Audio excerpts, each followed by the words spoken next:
भारत के ये हथियार 2022 में सबसे घातक और एडवांस है और चीन को सबक सिखाने के लिए काफी है। भारत ने 2022 में बहुत ही बेहतरीन एडवांस हथियार तैयार किए। ऐसे हथियार जो चीन को सबक सिखाने के लिए काफी है, क्योंकि अरुणाचल प्रदेश के 15 इलाकों के नाम बता दिए गए, इसलिए कि कई इलाकों पर आज कब्जा हो चुका है। ये सारी हरकत फिर से चीन ने दोहराई है। भारत और चीन का विवाद आज युद्ध के मुहाने तक पहुंच चुका, लेकिन भारत अपने एडवांस हथियारों के साथ बिल्कुल तैयार है। इस स्थिति को देखते हुए भारत सरकार ने 2022 में अपने एडवांस और घातक हथियार तैयार कर लिए हैं। आइए आपको दिखाते हैं कि भारत के पास आज 2022 में किस तरह के हथियार मौजूद हैं।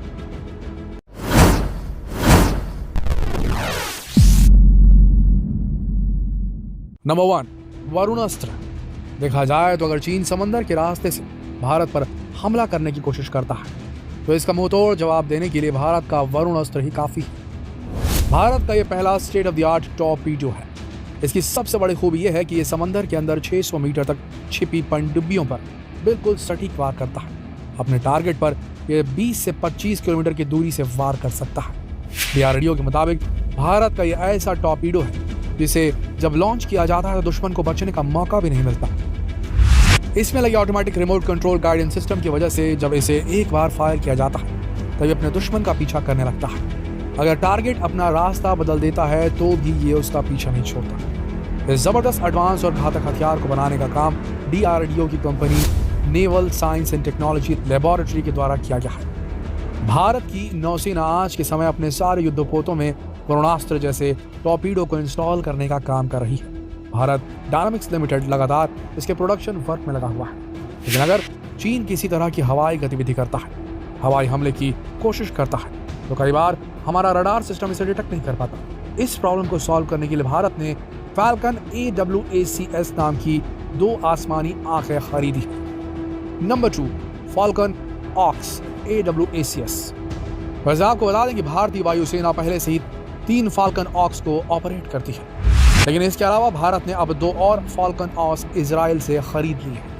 ऑक्स असल में airborne warning and control system है, जिसे रूस की इल्यूजिन 76 हैवी लिफ्ट एयरक्राफ्ट के ऊपर लगाया जाता है। इस कंट्रोल सिस्टम की सबसे बड़ी खूबी यह है कि ये दुश्मनों के लड़ाकू जहाज, मिसाइल्स, सैनिकों की टुकड़ी, इन सब को बिना बॉर्डर क्रॉस किए डिटेक्ट कर लेता है। लेकिन दोस्तों, यहाँ पर ये कंट्रोल सिस्टम सिर्फ सर्वेलेंस का काम नहीं करता, बल्कि मौका पड़ने पर यह हमले का जवाब भी दे सकता है। इसी कैपेबिलिटी आप इसी बात से समझ सकते हैं कि बालाकोट एयर स्ट्राइक के समय मिराज लड़ाकू जहाज की सुरक्षा इसी कंट्रोल सिस्टम के द्वारा की गई थी। इसी तरह हाल ही में पाकिस्तान के द्वारा हवाई घुसपैठ करने की कोशिश की गई थी।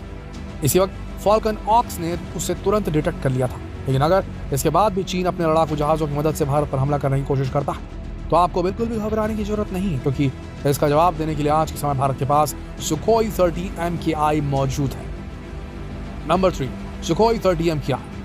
अगर आपको याद होगा तो एक बार एयर चीफ RKS भदौरिया ने कहा था कि अगर सुखोई और रफेल एक साथ ऑपरेट करने लगे तो फिर किसी भी दुश्मन में इतनी ताकत नहीं कि वो भारत पर आंख उठाकर भी देख सके। आज के समय सुखोई 30 MKI भारत का सबसे विध्वंसक और घातक लड़ाकू जहाज है। रूस की मदद से भारत में बना यह लड़ाकू जहाज 12 टन तक के डिफेंस पेलोड को लेकर बड़ी आसानी से उड़ सकता है। डबल इंजन से लैस लड़ाकू जहाज एक बार उड़ान भरने के बाद पूरे 3000 किलोमीटर का सफर बड़ी आसानी से तय कर सकता है।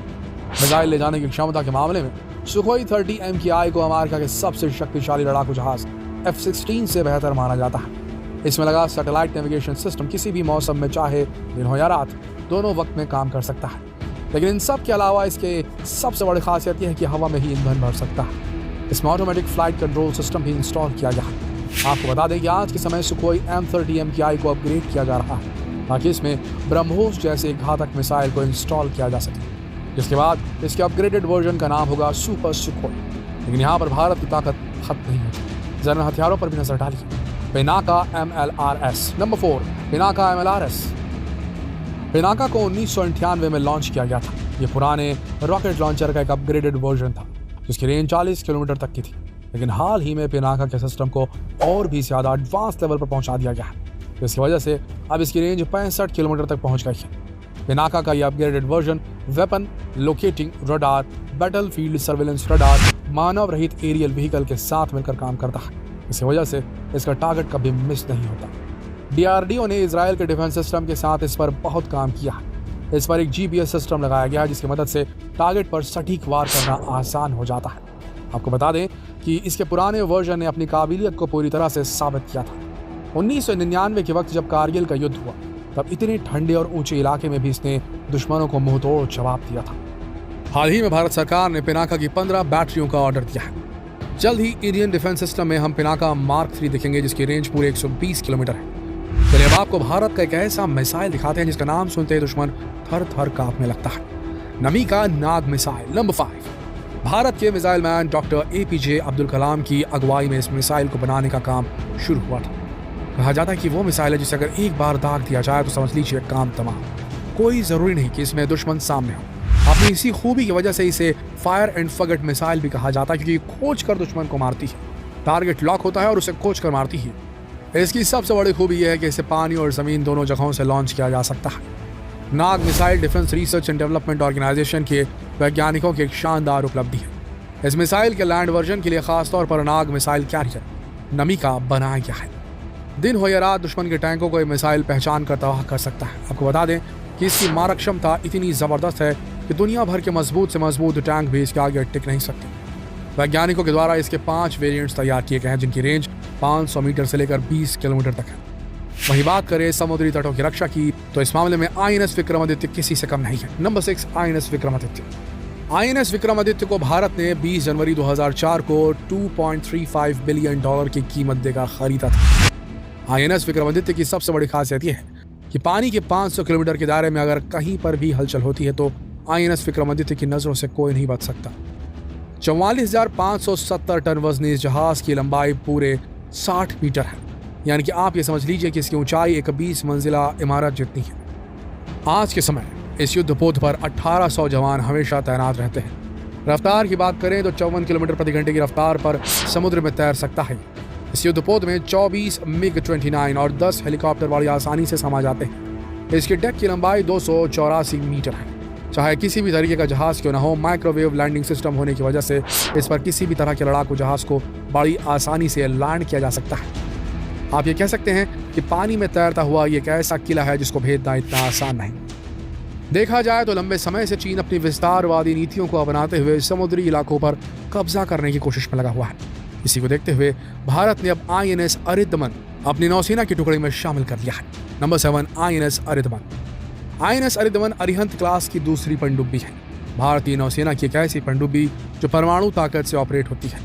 यह भले ही INS अरिहंत क्लास की पनडुब्बी हो लेकिन इसमें 8 लॉन्च ट्यूब्स हैं। INS Aridhaman 24 K-15 Sagarika short range या 8 K-4 long range missile carry कर सकती है। इस पनडुब्बी का रिएक्टर काफी ज्यादा ताकतवर है। इस पनडुब्बी को जनवरी 2020 में लॉन्च कर दिया गया है। विशेषज्ञों का मानना है कि हथियार चीन के मंसूबों को नाकाम करने के लिए काफी है। तो दोस्तों ये थे भारत के कुछ ऐसे ताकतवर हथियार जिसका अगर इस्तेमाल किया गया तो यकीन मानिए चीन के सारे मंसूबे धरे के धरे रह जाएंगे। भले चीन आज अपनी उठपटांग हरकतों की वजह से बात नहीं आ रहा, लेकिन अगर युद्ध जैसी स्थिति उत्पन्न होती है तो भारत किसी भी देश से आज कम नहीं है। जितना हो सके भारतीय सेना के इस गौरव को शेयर करें फेसबुक पर, व्हाट्सएप पर, यूट्यूब पर और बता दें दुनिया को कि भारत को अब कोई आंख नहीं दिखा सकता।